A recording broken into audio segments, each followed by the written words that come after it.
Today I'm going to show you how to make a simple banner for 4th of July. I was in need of some 4th of July decorations, so I decided to do this today.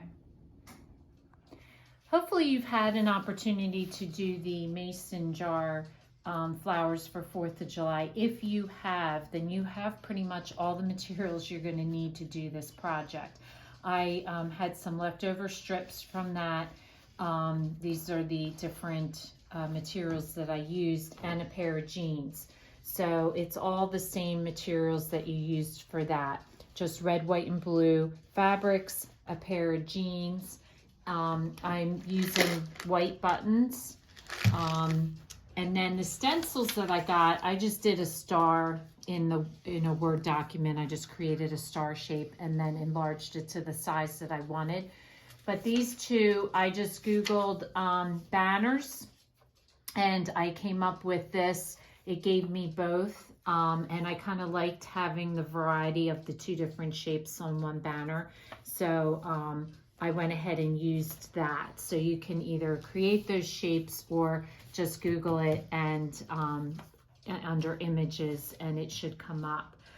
You'll need red and blue embroidery thread, and then the twine, some needles, a pair of fabric scissors and regular scissors, and a hot glue gun. So the first thing you want to do is pick which patterns you want to use. Now for this one, I'm going to use the denim, every other one, and I'm going to do 4 denim. And then I'm using the red, and this time I decided to do the dark red polka dot, and then in the center do a white with red polka dot, and then another red to kind of give it a little variety. And then you'll notice on the denim stars, I cut out the fabric for the red star, and then for the red banners, I'm using the blue star. And then what I did was I did 2 different styles of buttons. So I did one style button on the red stars and one style of button on the blue stars. So that's like every other one. So the first thing you want to do is take your stencils and trace your fabric. And I'll just show you with one. What I do is I use a nice ballpoint pen. And to make 2 banners, it is less than 1 leg of denim fabric, depending, this is like an adult size denim. So all you want to do is put it onto your denim pant. I cut the pant leg open so that it sat flat. And I'm just going to take my ballpoint pen, and I'm just going to trace it along like so. Now when you go to cut it out, what I am going to do, instead of sewing, I'm hot gluing the seam to go onto your string. So what I'm doing is when I cut this out, I'm going to leave an extra good inch above, so that way I can fold my fabric over and hot glue it and allow enough room so that my banner piece can still slide through the string. So I always like my my garlands to be adjustable, because sometimes I might put it on a mantle or I might put it in a window, and so I like to be able to move the pieces to fit the different size place that I'm positioning it. So by adding this extra piece, we're going to fold it over and hot glue it, and then that way it creates a little pocket that your string will be able to still move through. So, and you can see on here, you can easily see your pen marks, and make sure that you're marking on the back of your fabric, not the front, and cut them all out. So what I'm going to do with an iron is, one, make sure it's ironed out flat, and you'll see the line that you traced from your pattern. That's the line I'm going to use to fold down to make that seam. So that way it's easier to hot glue. You'll know exactly where your seam is.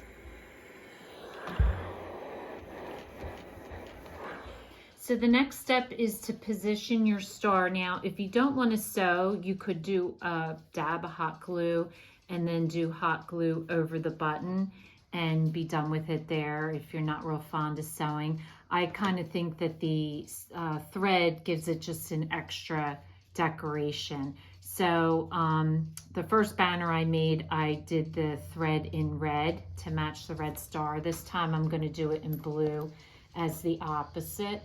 And I'm using all 6 strands of embroidery thread so that I only have to do it one time. I don't have to go through multiple times. So the first thing you want to do is position your star so that the V here matches the V here, and then put your button over it and pay attention to how you want your button. Like, do you want the holes like this or do you want them like this? I'm going to put them like this, and I'm going to put a crisscross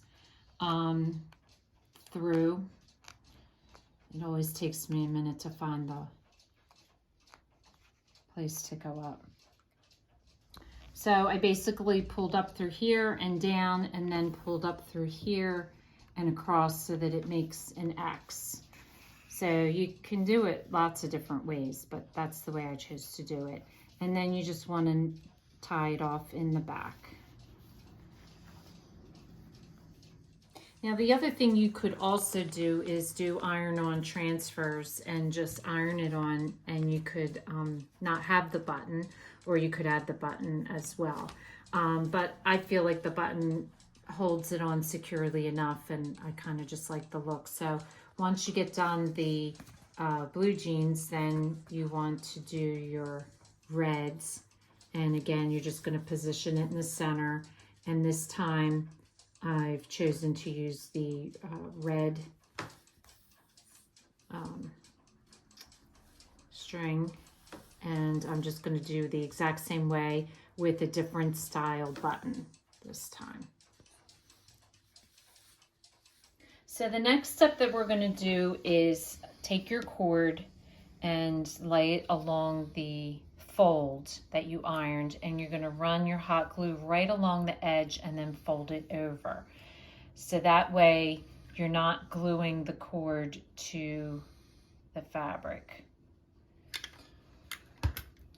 So just hold your cord like so and then fold it over. And then you're going to do that with each one, rotating between the red and the blue. So the next step I recommend is positioning it where you're going to hang it. So this one I'm hanging on my mantle. So I tied my ends, and then I'm going to take the center and put it right in the center, and then I'm going to adjust my other banners to be equal distance and put them where I want them. Then the next step after that will be to tie our strips of fabric on. So the next step is to take a 6-inch strip of fabric. I'm going to do red, white, and blue. And all you want to do is just tie it into a knot. Just make sure that you knot the same way every time so that it angles in the same direction. So I'm going to do red, and also pay attention to the top versus the bottom when you're tying it, so that the pattern also shows on the right side. So then I'm just going to trim my ends off so that they're a little bit shorter, but I like to keep my ends a little bit on it just in case I do decide to change the position of where I want to put it. I have some leeway. So if this is your first time watching, welcome, and please don't forget to subscribe. If you want to receive future notification of posts, hit the bell, and if you liked our video, give us a thumbs up. Thanks for watching, and we'll see you again soon.